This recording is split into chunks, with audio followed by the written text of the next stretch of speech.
Pour ceux-là qui fantasment à l'idée qu'il serait impératif pour nous d'avoir notre propre monnaie pour nous développer, comme si c'était le franc CFA qui empêchait notre développement, il faut savoir ce qui nous attend. Actuellement, notre système est encore viable. J'ai vu la vidéo de ce grand frère qui développe un concept vraiment pointu et intéressant et je suis revenu dessus parce que c'est un phénomène qui nous guette. Et quand je dis nous, je parle des pays de la zone CEMAC et les pays de la CEDEAO. S'il arrive qu'on cède à l'envie de créer notre propre monnaie avec les institutions actuelles. Regardons un extrait de la vidéo. Pourquoi les pays africains peinent à maîtriser l'inflation de leurs monnaies respectives?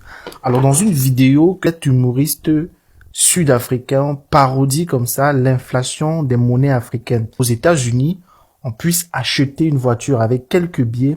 Au Kenya, par exemple, pour l'achat d'un téléviseur, il faut dépenser déjà une liasse de billets.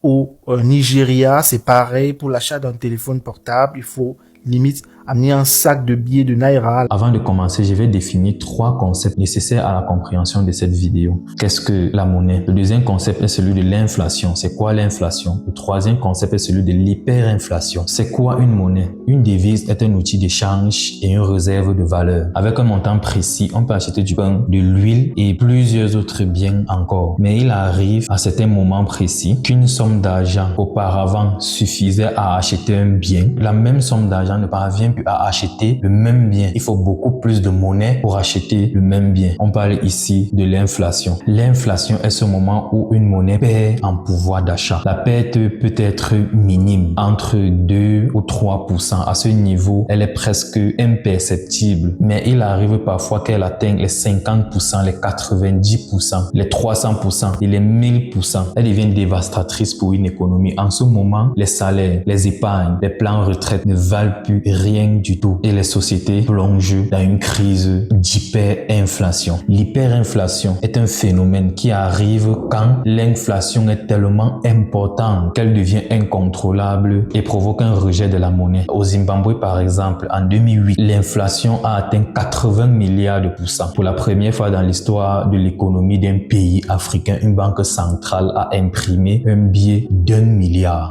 Que feriez-vous si vous aviez en poche 50 milliards de dollars zimbabwéens?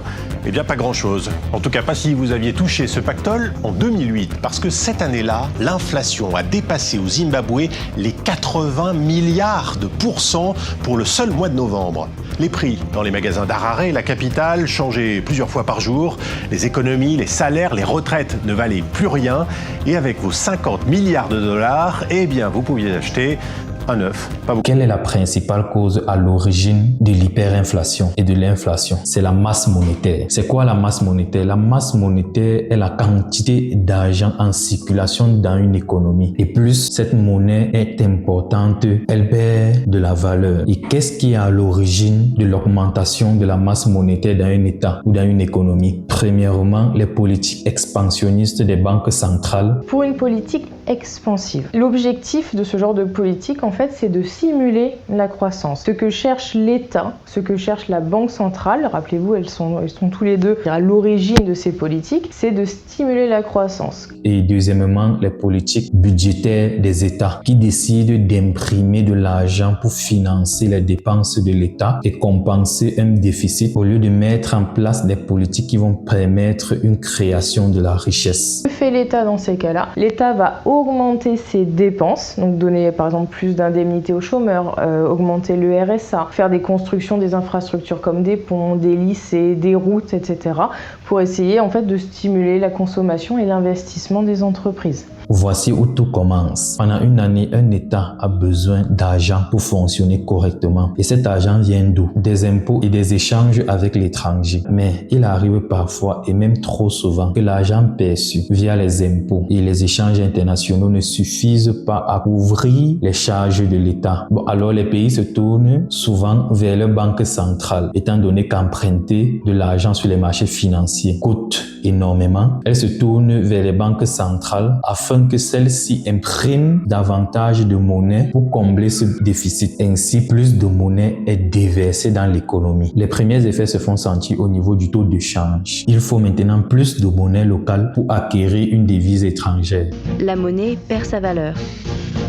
$1 s'échange contre 9000 marks en novembre 1922, 40 000 marks 6 mois plus tard, puis 1 milliard en novembre 1923. C'est à ce moment que les problèmes commencent réellement. Les prix des biens explosent de façon dramatique et le pays plonge dans une crise d'hyperinflation. L'Angola en 2019, le Nigeria en 2024, le Zimbabwe en 2008, l'Allemagne en 1924, le Brésil, l'Argentine, le Venezuela, tous ces pays ont payé le prix de l'hyperinflation. Pourquoi ce sont ces pays en particulier qui sont touchés? Parce qu'ils pilotent eux-mêmes leur politique monétaire et leur politique budgétaire. Donc, ils ont leur propre monnaie et disposent eux-mêmes de leur banque centrale. Maintenant, pourquoi les pays de la zone CEMAC et de la CEDEAO sont relativement épargnés par ce phénomène d'hyperinflation et des secousses économiques et sociales que cela peut apporter dans un pays? Tout d'abord parce que ces pays ont des monnaies non officielles, ce qui veut dire qu'ils n'ont pas de pouvoir sur leur politique monétaire. Celui-ci est détenu par le Trésor français. Deuxièmement, ces pays ont un système de parité fixe car leur monnaie est liée à l'euro. L'euro qui est une monnaie forte. Cela leur donne une certaine stabilité économique. Pour ceux-là qui fantasment à l'idée qu'il serait impératif pour nous d'avoir notre propre monnaie pour nous développer, comme si c'était le franc CFA qui empêchait notre développement, il faut savoir ce qui nous attend. Actuellement, notre système est encore viable. Le seul bémol est que nous ne pilotons pas notre propre politique monétaire. Regardez déjà comment la gestion de nos politiques budgétaires sont chaotiques. Nous avons atteint un niveau d'endettement record. Imaginez un seul instant qu'avec un tel système de fonctionnement, notre banque centrale, la BIA, était sous notre souveraineté. À mon avis, ce que le Zimbabwe a traversé devait être petit par rapport au traumatisme qu'on devait endurer. Je ne dis pas ici que nous devons demeurer avec le franc CFA. Non, c'est juste une mise en garde.